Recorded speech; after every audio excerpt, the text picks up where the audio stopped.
السلام عليكم. أهلا بكم طلبتي الأعزاء طلبة المرحلة الرابعة الدراسة المسائية في قسم الترجمة. محاضرتنا لهذا اليوم ستكون عن الفصل 11 which is entitled The Semantics of the Sentence Part 3 and the subtitle is Speech Acts أو ما يسمى بأفعال الكلام أو الأفعال اللغوية أو الأفعال اللفظية. First of all, we have to know what the term speech acts mean. What is a speech act? It is an action performed in saying something. We perform speech acts when we offer an apology, a greeting, a request, a complaint, an invitation, a compliment, or refusal. So, a speech act هو فعل يتم من خلاله قول شيء ما، ونحن نؤدي أفعال الكلام حين نقدم اعتذاراً على سبيل المثال، أو نلقي التحية، أو نطلب شيئاً معين، أو نشتكي من شيء معين، أو نقدم دعوة لشيء أو إطراء أو رفض شيء معين. A speech act is an utterance that serves a function in communication. ففعل الكلام هو عبارة عن عبارة منطوقة تؤدي وظيفة معينة لغرض التواصل. A speech act might contain just one word, as in sorry, to perform an apology, or several words or sentences. For example, I'm sorry I forgot your birthday. I just let it slip my mind. So, ممكن لفعل الكلام أن يكون عبارة عن كلمة واحدة، كأن نقول كلمة الاعتذار آسف sorry، أو يتضمن عدة كلمات أو عبارة عن جملة كاملة. So, this is another definition for a speech act. So, a speech act is a technical term in linguistics and the philosophy of language. It is an act that a speaker performs when making an utterance. So, هو عبارة عن مصطلح فني يستخدم في علم اللغة وكذلك في فلسفة اللغة، وهو عبارة عن فعل يؤديه المتحدث حين يقول عبارة معينة. According to John L. Austin, speech acts can be analyzed on 3 levels. So, Austin divided speech acts into 3 levels. قسمها حسب 3 مستويات, which are locutionary act, illocutionary act, and perlocutionary act. And we will discuss what these 3 terms mean.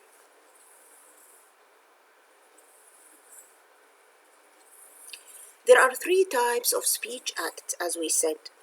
Number 1 is called a locutionary speech act. It occurs when the speaker performs an utterance or allocution which has a meaning in the traditional sense. So, إذن هو عبارة عن المعنى الظاهري للجملة. Number 2, an illocutionary speech act is the performance of the act of saying something with a specific intention. إذن هو أداة لفعل معين عن طريق عبارة منطوقة ولديها غرض معين. Number 3, which is called a perlocutionary speech act, it happens when what the speaker says has an effect on the listener.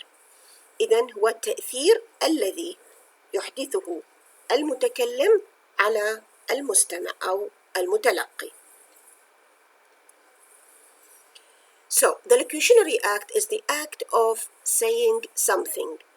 ممكن أن نترجمه كلمة locutionary act إلى فعل دال لفظي. إذن هو المعنى الظاهري للعبارة. The illocutionary act is the act performed in saying something. That's to say, it is the act named and identified by the explicit performative verb. ممكن أن نترجم عبارة illocutionary act into فعل إنجازي أو فعل وظيفي. إذن هو الفعل الناتج عن لفظ عبارة معينة، ويكون ذلك من خلال الفعل الإنجازي الظاهر, which is called performative verb. The perlocutionary act is the act performed by or as a consequence of saying something. إذن هو الفعل التأثيري أو الفعل الذي يتبع قول العبارة أو ما ينتج عن قول العبارة. Let's see an example and see how these three terms act here. The example is give me an apple. If we want to know what is the locutionary act, it is the utterance itself. الجملة نفسها أو المعنى الظاهري للجملة. This is called locutionary act. As for the illocutionary act, it is a kind of either a request, طلب, or a command, أمر. Either you are requesting someone to give you an apple in a polite way, or you are commanding him to give you an apple. This is the illocutionary act or the intention behind this utterance. As for the perlocutionary act, it is presumably يفترض أن يكون هو A passes B an apple. Yeah, this is the effect of the utterance. إنه someone will give you the apple.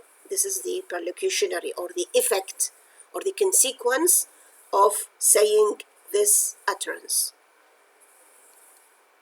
Now, in Austin's view, utterances are basically of two types.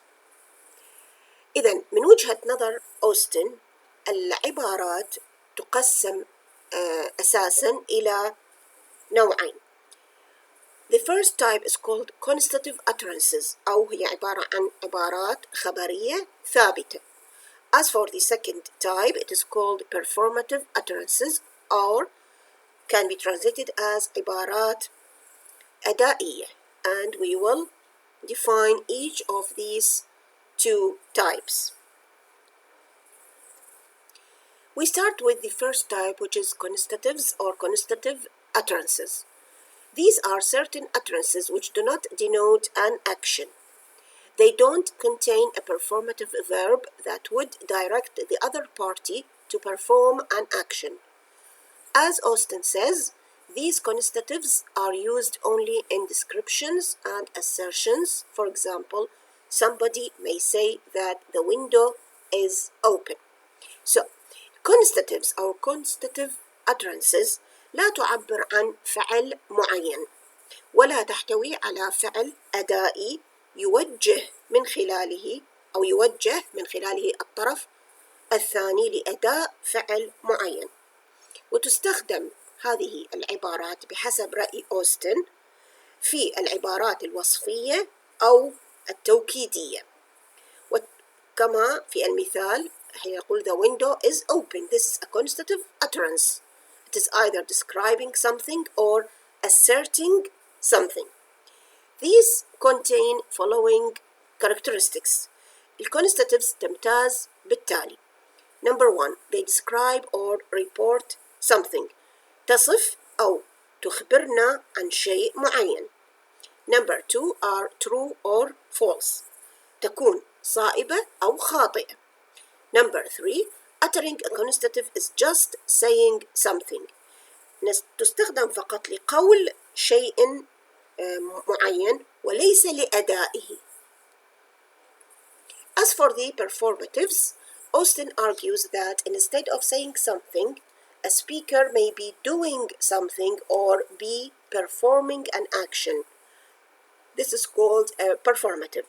إذن يزعم أوستن أن المتكلم بدلاً من قول شيء معين قد يفعل شيئاً معيناً أو يؤدي فعلاً معيناً، وهذا ما يسمى بالفعل الأدائي. For example, giving orders or commands, getting married, baptize, excommunicate, appoint somebody in a certain social or professional position, making bets, invitations, offers, promises, congratulations, warnings, apologies, threats, cursing, protesting, toasting, thanking, blessing. All these are performative utterances because something is being done or an action is being performed. That's why they are called performatives. Now, performative utterances, they are certain utterances actually perform an act. And then there is some act that has been performed. For example, I promise that I will do my homework. I hereby declare this meeting adjourned. These are examples of performative utterances because they include performative verbs اللي هي promise and declare. For example, we cannot say I hereby cook this cake. This utterance اللي هي I cook this cake is a constative utterance. It is not performative because it doesn't include a performative verb. Okay? In this case, we don't use the adverb hereby. Hereby is used only with performative utterances. This is very important. Another important thing for performative utterances, whether they are true or not, is not at issue. Rather, we might ask whether they work felicitous or infelicitous. إذن سبق أن قلنا أن أحد مميزات العبارات الخبرية الكونستاتيف أنها تكون صائبة أو خاطئة. أما بالنسبة للعبارات الأدائية فلا تكون صائبة أو خاطئة، بل تكون ملائمة we call it felicitous أو تعبر عن المعنى المقصود، أو تكون infelicitous أي أنها غير ملائمة أو لا تعبر عن المعنى المقصود. Now, what do we mean by felicity conditions? For an utterance to perform a certain act, some appropriate conditions have to be fulfilled. Technically, they are called felicity conditions. إذن كي تؤدي العبارة فعلا معينا لابد من توافر ظروف ملائمة. فمثلا this example, if I say I hereby bequeath all my landed property to my nephew، حين يكتب أحدهم وصية ويترك فيها إرثا لأحد أقاربه for example، لابد أن يمتلك فعليا ذلك الشيء الذي سيورثه. So I must have some landed property which I can bequeath. لابد أن أكون حقيقة أمتلك شيء أستطيع أن أورثه لأحد أقاربي كي أستطيع أن أقول هذه العبارة. This is called felicity condition.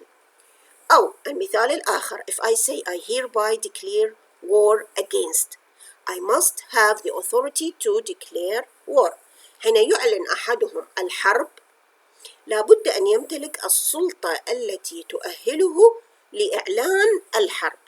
This is called felicity conditions. Now, this is a contrast between constative and performative utterances. As we said, constative utterances are statements that either state or describe. إذن هي عبارات أو جمل تخبر شيء أو تصف شيء and it is verifiable and it is either true or false. يمكن التأكد من صوابها أو من خطئها.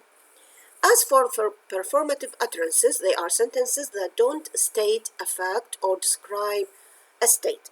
هي عبارة عن جمل لا تخبرنا عن شيء ولا تصف شيئا معينا بل تؤدي فعلا معينا.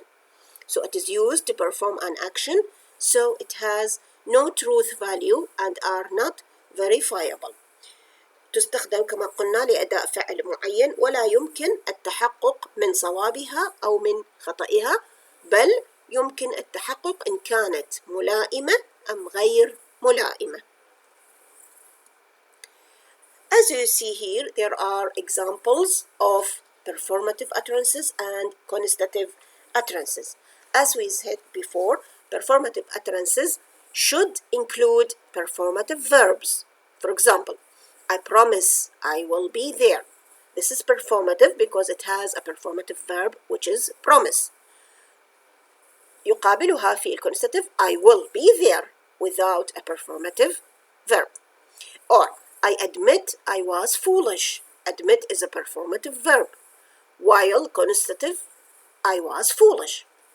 I warn you this gun is loaded. Warn is a performative verb, while its constative counterpart is this gun is loaded.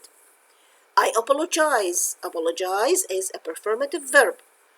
Its constative utterance or counterpart is I am sorry. I thank you. Thank is a performative verb.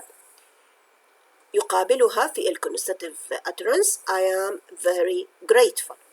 I order you to read. Order is a performative verb. Its constative counterpart is you must read. I request you to send me the book. Request again is a performative verb. يقابلها في الconstative utterance send me the book.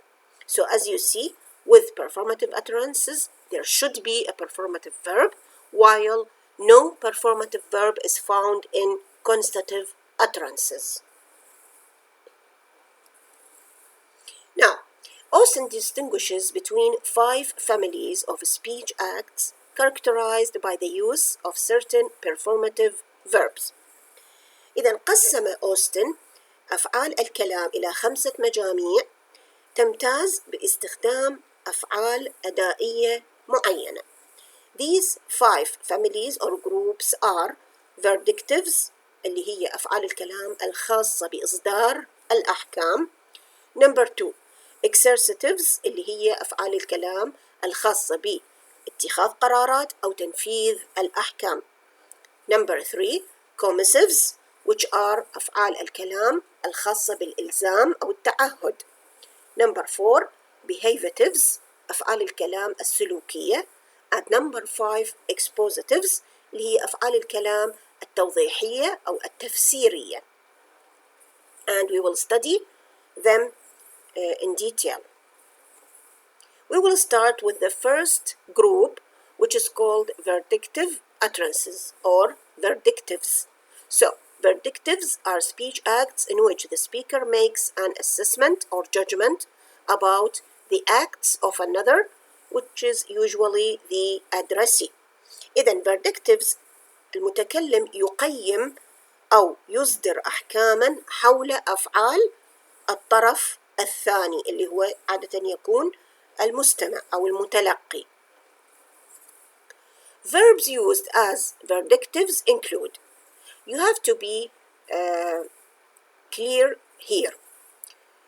Each family or each group of these performative utterances has a group of verbs. كل نوع من هذه الأنواع الخمسة يمتاز بامتلاكه أفعال معينة خاصة به. فمثلا نلاحظ هذه الأفعال التي تأتي مع verdictive utterances: acquit, assess, convict, diagnose, value, etc. All these are called verdictive verbs. Number 2, or the second group, is called exercitives, typified by the giving of a decision in favor of or against a course of action. إذن يختص هذا النوع الثاني بإصدار قرار لصالح إجراء معين أو ضده. And the verbs which are used in this group include appoint, dismiss, order, warn, command, claim, etc. Some important information. ملاحظة مهمة. لاحظوا المثالين here. If we say, I find him suitable for appointment, this is an example of a verdictive. Why? Because the speaker is giving a verdict about something. هنا المتكلم يصدر حكمه حول شيء معين. So this is a verdictive. But if we say, I appoint him, this is an example of an exercitive. Why? Because the implementation of the verdict into action. في هذه الحالة وضع الحكم الذي صدر موضع التنفيذ. إذا تنفذ الحكم في هذه الحالة. So it became an exercitive. Number 3, or the third group, is called commissives. A commissive is an utterance that commits the speaker to some future behavior. عبارة تلزم المتكلم بأداء فعل معين عادة في المستقبل. For example, a promise commits the speaker to future behavior. إذن إعطاء وعد. Okay, this is a commissive. As does an offer, تقديم عرض معين. Making a vow, تعهد بإجراء فعل معين. Taking a pledge, إلزام بفعل شيء معين. Or giving a guarantee, تقديم ضمانات. All these are commissives. The verbs which are used as commissives include promise, plan to, undertake, propose, vow, guarantee, intend, etc. Number 4, which is called behavatives, are used in communication activities like welcoming, thanking, apologizing, congratulating, condoling, blessing, and cursing. So behavatives تستخدم في فعاليات التواصل المختلفة. الترحيب، الشكر، الاعتذار، التهنئة، المواساة، وهكذا. Some of the verbs used in behavatives include welcome, apologize, bless, thank, condole, curse, sympathize. The last kind is called expositives, are used in acts of exposition like defining, elaborating, illustrating, explaining, and the like. إذا تستخدم في أفعال الشرح أو التوضيح أو التفسير. The verbs used in expositives include the following: define, describe, analyze, explain, state, illustrate, classify, deduce. All these are performative verbs used in expositives. Now, we have what is called indirect speech act. So what do we mean by this? أو ما هي أفعال الكلام غير المباشرة? There is an indirect relationship between the form and the function of the utterance. هنالك علاقة غير مباشرة بين شكل العبارة ومضمونها. The speaker doesn't explicitly state the intended meaning behind the utterance. It is the hearer's task to analyze the utterance to understand its meaning. لا يعبر المتحدث عن المعنى المقصود بصورة صحيحة، وتكون مهمة السامع أن يحلل تلك العبارة كي يفهم المعنى الحقيقي المقصود منها. Now, a question might be asked here: why do we use indirect speech acts and not direct speech acts? So the answer is it is used for reasons of politeness. So for reasons of politeness, indirect speech acts are often preferred to direct speech acts. إذا لماذا يفضل استخدام أفعال الكلام غير المباشرة بدلاً من استخدام أفعال الكلام المباشرة؟ السبب هو لجعل الأفعال أكثر تهذيباً. Okay, we will see how this is done. For example, you have an interrogative which is used to make a request. If you say, could you pass the salt? Can you hand me that pencil? Would you remove your hat? Do you want me to drop that off for you? Is there any salt? So, as we see here, we have an interrogative question. عندنا جملة استفهامية. This is the explicit meaning. هذا المعنى الظاهري للجملة، هو عبارة عن جملة استفهامية. But there is some intention behind this interrogative utterance. هنالك نية أو قصد معين خلف هذه الجملة الاستفهامية، كأن تكون for request، طلب شيء معين. فلجعل الطلب أكثر تهذيبا more polite نستخدم صيغة السؤال. فبدلا أن نقول بصورة مباشرة give me the salt or give me that pencil, remove your hat. أوكي، نستخدم عبارة استفهامية كي تكون أكثر تهذيبا من فعل الأمر المباشر. أوكي، so for reasons of politeness an interrogative is used to make a request. استخدمنا عبارة استفهامية لطلب شيء معين حتى تكون مهذبة أكثر من الدايركت speech act. الحالة الثانية ممكن أنه نستخدم declarative to make a request. ممكن أن نستخدم عبارة مثبتة اعتيادية لطلب شيء ما بدلا من استخدام فعل الأمر المباشر. So we can say, for example, you are standing in front of the TV. Instead of saying don't stand in front of the TV or move away from the TV, we use a declarative sentence. نستخدم عبارة مثبتة كي نطلب شيئا معينا and this will be more polite، أكثر تهذيبا. Or you can say, for example, it might help if you turn on the lights. This will be more polite than saying turn on the lights. إذا نستخدم عبارة مثبتة declarative utterance كي تكون أكثر تهذيبا من فعل الأمر المباشر. Okay, so we use a statement, as we said, or a declarative utterance to make it more polite. This is the end of chapter 11. I hope you find all the information here interesting and useful for you. Thank you so much for your attention, and I'm ready to answer any questions that you have.